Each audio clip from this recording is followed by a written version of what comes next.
Hello friends, welcome to my YouTube channel large animal vet. अभी जो सर्दी का मौसम शुरू हो गया है तो पशुओं में सर्दी जुकाम का जो प्रॉब्लम होता है वो भी शुरू हो जाता है। जैसे कभी भी अचानक से इन्वायरमेंटल चेंजेस हो जाते हैं तो उसके अकॉर्डिंग पशुओं में बीमारियां बढ़ जाती है। तो सर्दी के मौसम में पशुओं में सर्दी जुकाम खांसी ये जो प्रॉब्लम होते हैं ये ज़्यादातर हमें देखने को मिलते हैं। वो इस सीजन में बढ़ जाते हैं क्योंकि अभी उनको इस इन्वायरमेंट को एडजस्ट करने में, खुद को इस इन्वायरमेंट के अनुसार ढालने के लिए, उसमें एडजस्ट करने के लिए उसको टाइम लगता है। तो ऐसी सिचुएशन में उनमें सर्दी खांसी का जुकाम का प्रॉब्लम हो जाता है।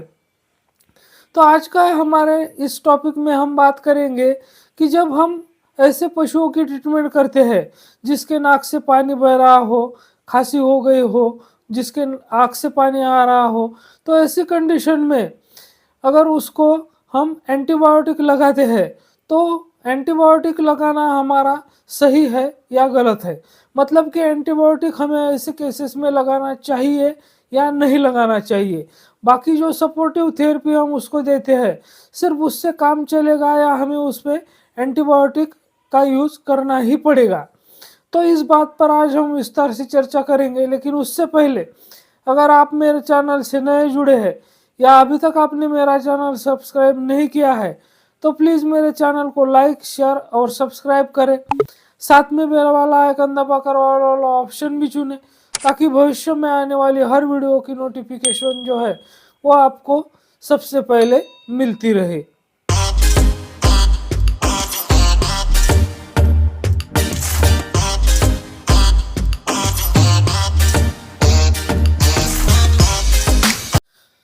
देखिए, जैसे ही सर्दी का मौसम शुरू हो जाता है यानी कि ठंड बढ़ने लगती है तो ऐसे केसेस में, ऐसी कंडीशन में हमें बहुत सारे केसेस फील्ड में देखने को मिलते हैं कि उनमें सर्दी जुकाम खांसी का प्रॉब्लम वहाँ पर होता है।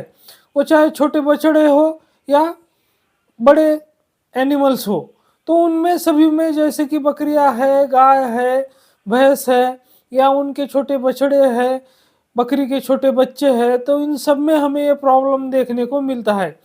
तो ऐसे में ज़्यादातर जो प्रॉब्लम, ये केसेस बढ़ जाते हैं तो जब एनिमल जो है यानी कि गाय भैंस भेड़ बकरी जो भी है वो इस इन्वायरमेंट को अचानक से एडजस्ट नहीं कर पाता है, उसमें एडजस्ट नहीं हो पाता है, तो उसकी वजह से उसकी इम्यूनिटी जो है वो काम नहीं करती है।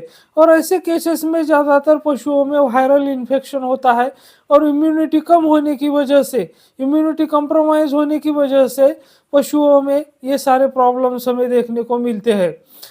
तो जाहिर सी बात है, हम सबको पता है कि वायरल इन्फेक्शन में कोई भी एंटीबायोटिक काम नहीं करता है। एंटीबायोटिक सिर्फ बैक्टीरिया के ऊपर काम करता है। तो बैक्टीरिया को मारने के लिए ही एंटीबायोटिक का उपयोग किया जाना चाहिए, ना कि वायरल इन्फेक्शन में। क्योंकि वायरल इन्फेक्शन में हम एंटीबायोटिक तभी लगाते हैं जब वहाँ पर सेकेंडरी बैक्टीरियल इन्फेक्शन हो, और सेकेंडरी बैक्टीरियल इन्फेक्शन होने के बाद ही हम वहाँ पर एंटीबायोटिक का इस्तेमाल करते हैं। वरना जहाँ पर हम बेमतलब एंटीबायोटिक का इस्तेमाल करते हैं तो वहाँ पर फायदे की बजाय हमें नुकसान ज़्यादा देखने को मिलता है। क्योंकि बैक्टीरियल रेजिस्टेंस जो है वो, हम जहाँ पर वायरल इन्फेक्शन होता है या जहाँ पर एंटीबायोटिक का काम नहीं होता है, ऐसे समय पर जब एंटीबायोटिक लगाते हैं तो उनकी वजह से जो बैक्टीरियल रेजिस्टेंस है वो बढ़ता जा रहा है। बैक्टीरिया बहुत सारे एंटीबायोटिक को रेजिस्टेंट हो चुके हैं और बहुत सारे हो रहे हैं।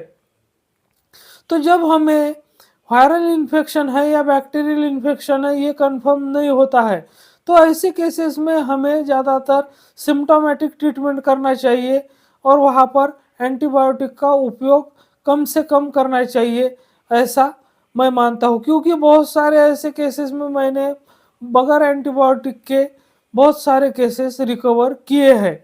और जहाँ पर हमें ऐसा कंफर्म हो जाता है कि यहाँ पर बैक्टीरियल इन्फेक्शन है, जैसे कि नाक से पानी बह रहा है तो वो उसमें गाढ़ा डिस्चार्ज आने लगा है, उसमें हमें ऐसा लग रहा है कि पस आ रहा है, तो ऐसे कंडीशन में हम समझ सकते हैं कि वहाँ पर सेकेंडरी बैक्टीरियल इन्फेक्शन हो चुका है और वहाँ पर हमें श्योरली एंटीबायोटिक का उपयोग कर लेना चाहिए और करना पड़ता ही है, क्योंकि उसके सिवा उस एनिमल में रिकवरी के कोई भी चांसेस नहीं हो सकते हैं।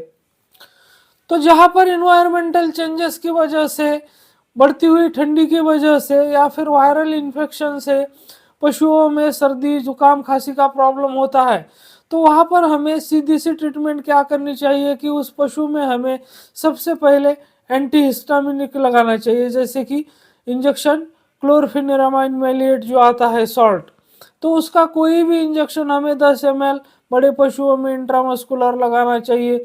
इसके अलावा अगर वहाँ पर टेम्परेचर है तो वहाँ पर हमें जैसे कि मेलोनेक्स प्लस का इंजेक्शन है, तो वो वेट के अकॉर्डिंग, पशु का जो वेट होता है तो 15 से 20 ml इंट्रामस्कुलर वो भी हमें लगाना चाहिए। इसके अलावा सबसे ज़्यादा इम्पॉर्टेंट है कि हमें वहाँ पर जो लेवेमिसॉल का इंजेक्शन आता है, जो कि एक इम्यूनो मॉड्यूलेटर है, यानी कि इम्यूनिटी को एनहांस करता है, पशु की इम्यूनिटी को बढ़ाता है, तो उसको हमें 2.5 mg पर केजी बॉडी वेट के हिसाब से लगाना चाहिए, यानी कि अप्रोक्सीमेटली बड़े पशुओं में हमें वो 10 ml के आसपास उसकी डोज आती है, तो वो सबकट रूट से सिर्फ एक बार हमें लगाना चाहिए। और जहाँ पर हमें सेकेंडरी बैक्टीरियल इन्फेक्शन के चांसेस लगते हैं या वहाँ पर हम कंफर्म हो जाते हैं, श्योर हो जाते हैं कि यहाँ पर सेकेंडरी बैक्टीरियल इन्फेक्शन है, तो वहीं पर हमें सिर्फ एंटीबायोटिक का चयन करना चाहिए। तो जैसे कि वहाँ पर हम सेफ्टियोफर का भी उपयोग कर सकते हैं, वहाँ पर सेफ्ट्राक्सोन का भी उपयोग कर सकते हैं, वहाँ पर सल्फा और ट्राइमेथोप्रिम कॉम्बिनेशन जो आता है उसका भी उपयोग कर सकते हैं, एंड्रोफ्लॉक्सिसिन का भी उपयोग कर सकते हैं। तो वह पशु चिकित्सक तय करेंगे कि वहाँ पर उनको कौन सा एंटीबायोटिक चूज करना है।